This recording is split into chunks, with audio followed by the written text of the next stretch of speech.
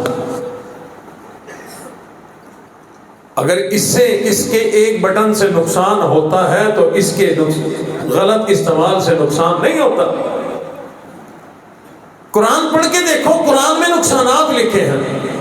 اگر بد نظری کرو گے اللہ رب العزت قیامت والے دن جہنم میں ان آنکھوں کو ڈال کر اس کے اندر اللہ سیسا ڈالیں گے، سیسا پگھلا ہوا اس میں ڈالا جائے گا۔ کانوں سے اگر کسی کی برائی، جھوٹ، غلط باتیں، بانسری کی آواز، گانے یہ سنے تو اسی طرح کی دھاتیں پگھلا کر کان کے اندر ڈالی جائیں گی۔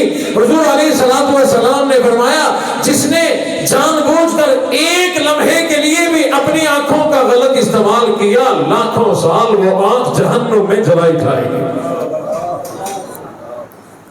اس لیے ہم لوگوں کو چاہیے کہ ہم لوگ اپنی جسم کا صحیح استعمال کریں، جیسا ہمیں سکھایا گیا، جیسا ہمیں بتایا گیا، جیسا قرآن مجید میں موجود ہے۔ حضور علیہ الصلوۃ والسلام نے صحابہ کرام کو کر کر کے دکھایا، آنکھوں کا استعمال کیسا کرنا ہے، زبان کا استعمال کیسا کرنا ہے، کانوں کا استعمال کیسا کرنا ہے، ہاتھ پاؤں، یہ جسم کیسے استعمال ہوگا، پھر اس جسم سے نکلنے والے اعمال کیسے ہونے چاہیے۔ اس جسم کے ذریعے سے ہم نے اپنے اور جسموں سے بھی ہمارے روابط تعلق ہے، کوئی ہمارا بھائی ہے، کوئی بہن ہے، کوئی بیوی ہے، کوئی شوہر ہے کسی کا، کوئی اماں، کوئی ابا، کوئی رشتہ دار ہے، کوئی دوست ہے، پھر کوئی تعلق والا، کوئی امیر ہے، کوئی غریب ہے، کوئی فقیر ہے۔ امام الانبیاء نے عمل کر کے دکھا دیا کہ کس کے ساتھ کیسا سلوک کرنا ہے۔ اماں ابا تھے نہیں، حضور علیہ السلام کے ابا دنیا میں آنے سے پہلے چلے گئے، چھوٹے تھے، اماں بھی چلی گئی، تو ماں باپ تھے نہیں۔ ظاہراً تو ان کا ادب، احترام اور سارے معاملات حضور نہ کر سکے، لیکن جو دائیں تھی وہ مائیں تھی، رضائی مائیں تھی، جنہوں نے دودھ پلایا تھا، اس رشتے سے جو مائیں تھی ان کا ادب کر کے حضور نے طریقہ سکھایا کہ ماں باپ کا ادب یوں کیا جاتا ہے۔ حضرت ام ایمن یہ بھی حضور کی اماں ہیں۔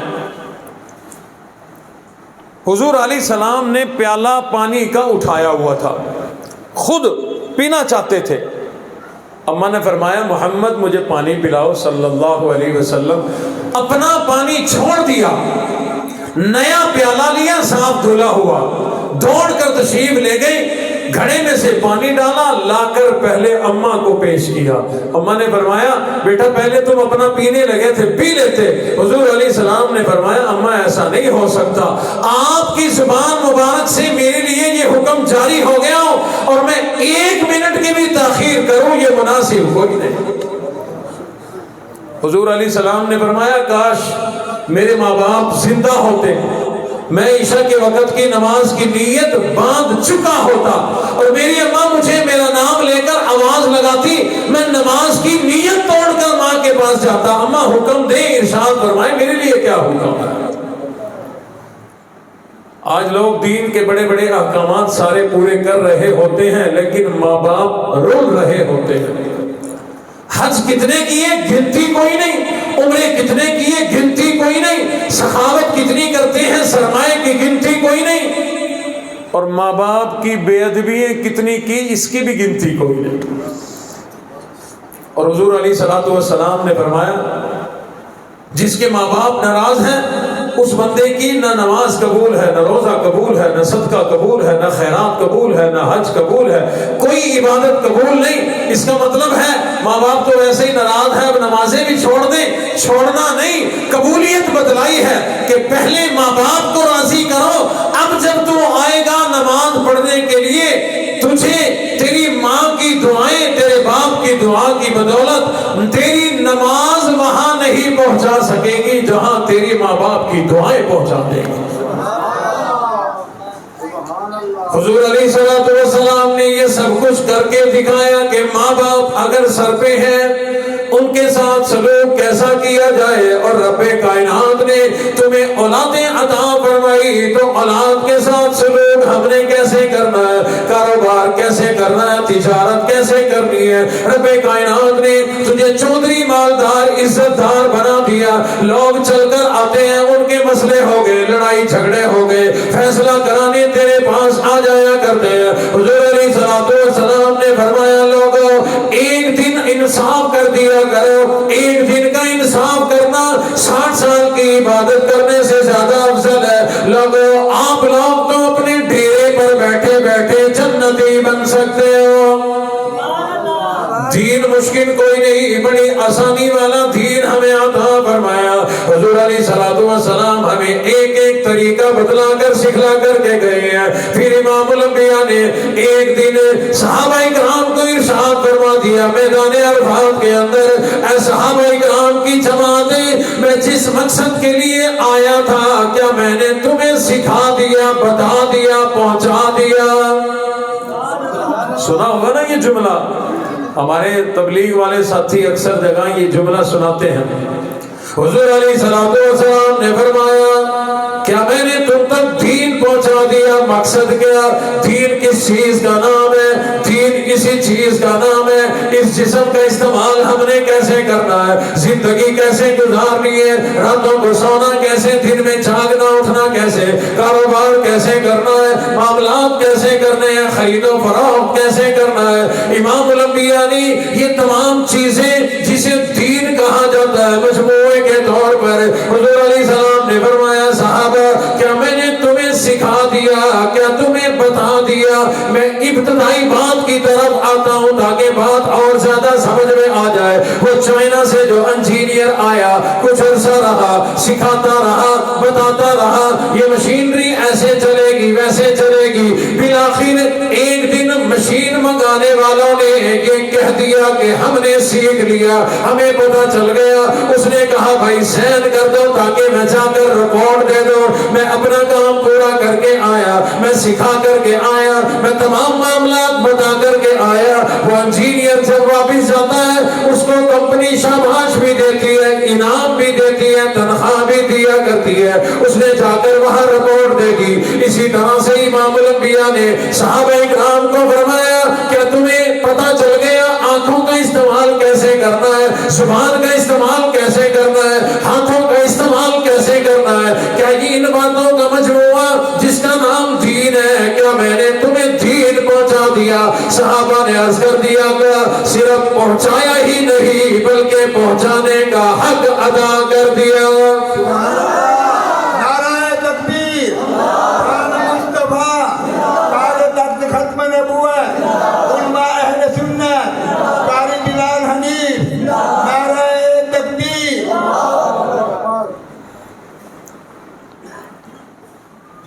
حضور علیہ السلام اپنا حق ادا کر گئے. جس کے لیے آئے ہمیں سکھانے کے لیے آئے، سکھا گئے. بہرحال عرض میں یہ کر رہا تھا حضور علیہ الصلوۃ والسلام نے ہمیں طریقہ بتلا دیا، سکھا دیا، تصدیق بھی کر دی. صحابہ کرام نے کہہ دیا آقا آپ نے صرف سکھایا ہی نہیں بلکہ سکھانے کا حق ادا کر دیا. حضور علیہ الصلوۃ والسلام نے یہ تصدیق بھی کرا لی، سائن بھی کرا لیے.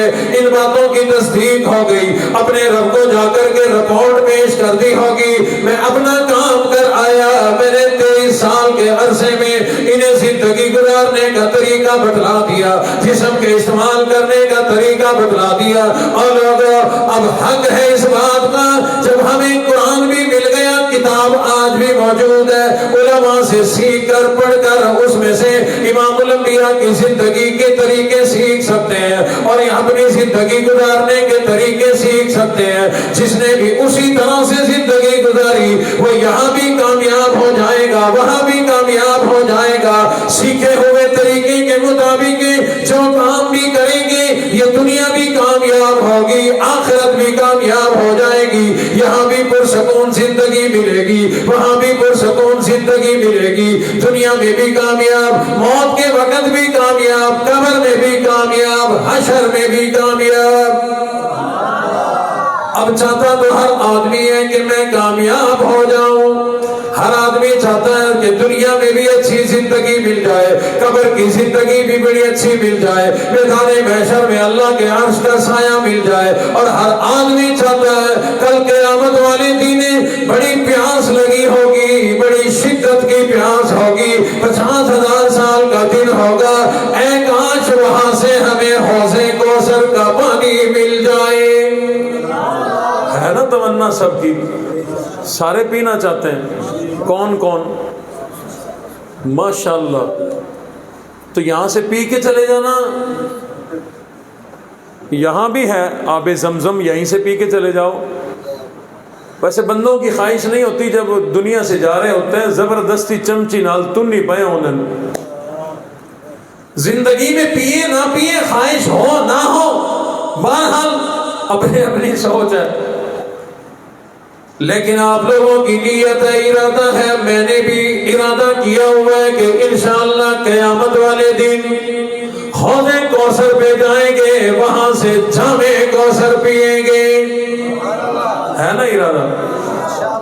میری دعا ہے اللہ قبول فرما لے, کیونکہ میں مسافر ہوں, مسافر کی دعا قبول ہوا کرتی ہے. اللہ پورے مجمع کو حوض کوثر سے جام کوثر عطا فرمائے. لیکن اگلی بات سن لے, سمجھ لے, ہمارے دل میں یہ تمنا اس لیے ہے 50,000 سال کا ایک دن ہوگا, سورج سوانے سے بے ہوگا, زمین تانبے کی ہوگی, پریشانی کا عالم ہوگا, ہر آدمی پیاسا ہوگا, ہر آدمی پریشان ہوگا, ہر آدمی پانی کی تلاش میں ہوگا, ہر آدمی سائے کی تلاش میں ہوگا, ہر آدمی چاہے گا حوض کوثر پہ چلے جائیں, حوض کوثر سے جا کر ہم جام کوثر پی لیں تاکہ ہماری پیاس ختم ہو جائے, تاکہ ہماری پریشانی ختم ہو جائے. یقیناً آپ کی بھی اسی لیے تمنا ہے کہ حوض کوثر پہ جا کر جام کوثر پیئیں گے. ٹھیک ہے, یہ تمنا آپ کی ہوگی, میری کوئی نہیں. ٹھیک ہے, وہ پریشان, آپ کی تمنا ہے کہ پیاس لگی ہوگی اس لیے وہاں جائیں گے, اس لیے جام کوثر پیئیں گے. میری اور میرے بھائی یوسف کی اور بھائی ابراہیم کی تمنا اور ہے. اگر اچھی لگے تو آپ بھی شامل ہو جانا. ارادہ میرا بھی ہے, نیت میری بھی ہے, دعا میری بھی ہے, خواہش میری بھی ہے. جام کوثر پہ وہاں جاؤں, حوض کوثر پہ جاؤں, جام کوثر پیوں, لیکن اس لیے ارادہ کوئی نہیں کہ پیاس لگی ہوگی, بلکہ ارادہ اس لیے ہے کہ آب کوثر پیئیں گے تو صرف اس لیے, آب کوثر پیئیں گے تو صرف اس لیے ہم کو دے گا پیالہ ہمارا نبی, ہم کو دے گا پیالہ ہمارا نبی. ہے سراپا اجالا ہمارا نبی, رحمت حق تعالی ہمارا نبی. اور لوگوں میری تو اس لیے تمنا جام کوثر پینے کی, وہاں جائیں گے, وہاں میرا اور آپ کے نبی موجود ہوں گے, اپنے دستے مبارک سے حوض کوثر سے جام کوثر اپنے دستے مبارک سے ہمیں پلائیں گے. میری تو اس لیے تمنا ہے اور اس لیے میں کوشش بھی کرتا پھرتا ہوں اعمال ایسے بن جائے جس کی وجہ سے اللہ حوض کوثر پہ پہنچا دے, اعمال ایسے بن جائے جس کی وجہ سے ہمیں جام کوثر مل جائے, اعمال ایسے بن جائیں, نیکی ایسی کر جائے کہ امام الانبیاء اپنے دستے مبارک سے جامع کوثر ہمیں پلا دے. لوگوں آپ لوگ بھی کوشش کریں. امام الانبیاء نے اور قرآن مجید کے ذریعے اللہ نے ہمیں زندگی گزارنے کا جو طریقہ بتلایا, فرمایا لقد کان لکم فی رسول اللہ اسوۃ حسنہ. اللہ فرماتے ہیں جو عمل جیسا میرے نبی نے کیا تم بھی ویسے کرو, جامع کوثر میرے نبی کے ہاتھوں ملے گا. کریں گے اسی طرح, ویسے زندگی گزاریں گے. گھنٹہ سوا تھا, اس میں ساری باتیں نہیں سمجھائی جا سکتی. میں نے اشارہ دے دیا کہ ہمارا ظاہر کیسا ہو, جیسے ہمارے نبی نے اپنا ظاہر بنا کے دکھایا. سر کے بالوں سے لے کر پیروں کے ناخنوں تک. ناخن کتنے عرصے میں کاٹے علماء سے پوچھو. داڑھی کتنی رکھنی ہے, رکھنی بھی ہے یا نہیں رکھنی, اپنے نبی کی سیرت پڑھو. سر پہ کیا رکھنا ہے کیا نہیں رکھنا, لباس کیسا پہننا ہے, ظاہر کیسا بنانا ہے. اور یہ ایک ایک جو اللہ نے قیمتی اعضاء ہمیں عطا فرمائے ہیں, ان کا استعمال کیسے کرنا ہے, بس یہ صحیح استعمال کرو. انشاءاللہ میں اپنے رب کی قسم کھا کے کہتا ہوں اللہ جنت بھی دیں گے اور اللہ حوض کوثر بھی عطا فرمائے. ایک دو منٹوں میں آخری بات, اللہ نے ہمیں اتنا قیمتی نبی عطا فرمایا. قیمتی ہیں کہ نہیں ہمارے نبی؟ میں آپ کو قیمت بتاتا اگر ٹائم ہوتا. میرے پاس ہے, آپ کے پاس نہیں ہے, بندے تھک گئے. اللہ نے ہمیں وہ قیمتی نعمت عطا فرمائی کہ اللہ فرماتے ہیں میرے خزانوں میں صرف ایک ہی تھی. حضور علیہ الصلوۃ والسلام کے متعلق اللہ نے فرمایا لقد من اللہ علی المؤمنین اذ بعث فیہم رسولا. اللہ فرماتے ہیں میں نے اپنے خزانوں سے جو چیز بھی لے کر اپنے بندوں کو دی ہے, میرے خزانے میں کوئی کمی نہیں آئی. اللہ نے مجھے اولاد دی, پیچھے کمی آئی. آپ کو اولاد دی, کمی آئی. اوروں کو دے رہی ہے, پوری دنیا کو دے رہی ہے, کمی آ رہی ہے. دولت دے رہی ہے, کمی آ رہی ہے. عزت دے رہی ہے, کمی آ رہی ہے. شہرت مل رہی ہے, کمی آ رہی ہے. حتیٰ کہ اب میں اور طرف آتا ہوں, اللہ نے اپنے خزانے سے آدم کو لیا, زمین پہ دیا, پیچھے نبی باقی ہیں. شیش کو لیا, زمین پر پہنچایا, پیچھے خزانے میں ہے. نوح علیہ السلام کو نیچے بھیجا, ابھی ہے. ابراہیم آئے, پیچھے اسماعیل ہے. اسماعیل کو بھیجا, پیچھے اسحاق ہے. انہیں بھیجا, پیچھے یعقوب ہے, یوسف ہے, موسیٰ کلیم اللہ ہے, عیسیٰ ہے. لیکن اللہ فرماتے ہیں جس دن میں نے اپنا حبیب نبی تمہیں دیا, میرا خزانہ خالی ہو گیا, پیچھے کچھ نہیں بچا. اب فرمایا کہ اب قیامت آئے گی, اب پیچھے خزانوں میں ہے ہی نہیں کوئی نبی. جو تھا وہی سب سے اعلیٰ تھا اور تمہیں دے دیا. میں نے آغاز میں عرض کیا حضور علیہ الصلوۃ والسلام نے صحابہ کرام کو مبارکباد دی. صحابہ تمہیں مبارک. عرض کیا آقا شادی خوشی غمی کچھ بھی نہیں, عید بقرعید کچھ نہیں, مبارک کس بات کی؟ حضور علیہ الصلوۃ والسلام نے ارشاد فرمایا لوگوں رب کائنات نے نبی بنائے, امتیں بنائی, انہیں آپس میں تقسیم فرمایا. کسی نبی کے حصے میں کوئی امت آ گئی, کسی امت کے حصے میں کوئی نبی آ گیا. فرمایا لوگوں تمہیں مبارک ہو, تمہارے حصے میں آ گیا, میرے حصے میں تم آ گئے. رب کائنات نے ہمارے اتنے مقدر جگائے, اتنا اعلیٰ اتنا عظیم نبی امام الانبیاء ہمیں عطا فرما دیا. اللہ کی اس بہت بڑی نعمت کی قدر کریں. اللہ جس کو فرماتے ہیں کہ ان سے بڑی نعمت, ان سے بڑا انعام اور احسان میرے خزانوں میں نہیں تھا, جو تھا میں نے اپنا حبیب ہی تمہیں عطا فرما دیا. فرمایا لئن شکرتم لأزیدنکم ولئن کفرتم ان عذابی لشدید. فرمایا لوگوں میری نعمتوں کی ہر نعمت کی قدر کرو, لیکن یہ بہت بڑی نعمت میرا حبیب نبی تمہیں مل گیا، اس کی خاص طور پر قدر کرو۔ اگر میرے نبی کی قدر نہ کی، نعمت کی قدر نہ کی، تو میں اللہ نعمت اگر دیا کرتا ہوں تو دے کر لے بھی لیا کرتا ہوں۔ تمنا ہم لیے پھرتے ہیں کہ امام الانبیاء کے دست مبارک سے جام کوثر پیئیں گے، حوض کوثر کا جام پیئیں گے، لیکن ہمارے ویسے اعمال بھی تو ہو، ویسی زندگی بھی تو ہو، دنیا سے جائیں کم از کم کلمے کی ایمان کی دولت تو لے کر کے جائیں۔ اگر زندگی میں ہی کلمہ چلا گیا، ایمان چلا گیا، اسلام چلا گیا، پھر کیسا تمہیں جام کوثر، کیسا حوض کوثر ملے گا؟ آپ کہیں گے ایسا کیسے ممکن ہے؟ ہاں ایسا ممکن ہے۔ میں پورا ملک پھرا کرتا ہوں، کتنے لوگ ہیں جو اچھے بھلے مسلمان تھے، اچھے بھلے ایمان والے تھے، نمازی تھے، حاجی تھے، دیندار تھے، لیکن پتہ نہیں کیا ان پہ آزمائش آ گئی، کیا رب کا امتحان آیا، یا کیا انہوں نے ناشکری کی ہوگی، رب کائنات نے انہیں اپنے حبیب نبی کی امت سے نکال کے باہر پھینک دیا۔ کتنے لوگ ہیں اسلام والے تھے، عیسائی بن گئے، کتنے ہیں یہودی بن گئے، کتنے ہیں قادیانی بن گئے۔ لالچ کیا ملی؟ یا نوکری یا چوکری، چار دولت، چار پیسوں کی لالچ میں لوگ ایمان چھوڑ دیا کرتے ہیں۔ ہم سمجھتے ہیں کہ ہمارا ایمان بڑا پکا، یہ ایمان کب نکل جائے پتہ نہیں چلتا، اس لیے ایمان کی سلامتی کی دعائیں بھی کیا کرو اور ایمان کی سلامتی والے اعمال بھی کیا کرو۔ کریں گے سارے؟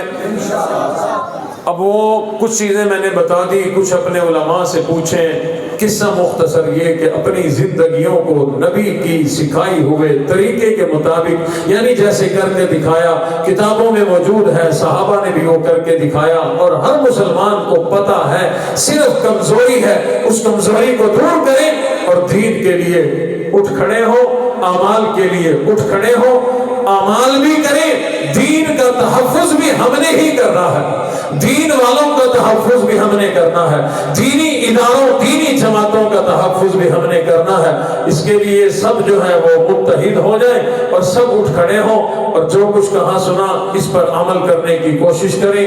عمل کریں گے انشاءاللہ، مجھے اپنے رب پر بھروسہ ہے، اللہ کا قرآن اور رسول اللہ کا فرمان اسی بات کی گواہی دیتا ہے کہ جو بھی عمل کرے گا دنیا بھی بنے گی، آخرت بھی بنے گی۔ اللہ عمل کی توفیق عطا فرمائے۔ جن حضرات نے کاوش کر کے یہ آج کی سیرت نبی کانفرنس منعقد کی، اللہ ان حضرات کی زندگیوں میں، روزی رزق میں اللہ برکتیں عطا فرمائے۔ بالخصوص دعا فرمائیں گے سب لوگ، ہمارے محترم بھائی نوجوان بھائی یوسف صاحب، اللہ انہیں صحت کاملہ بھی عطا فرمائے، گلے کا آپریشن ہوا تھا، اور اللہ ان کو اولاد کی دولت سے مالا مال فرمائے۔ آمین۔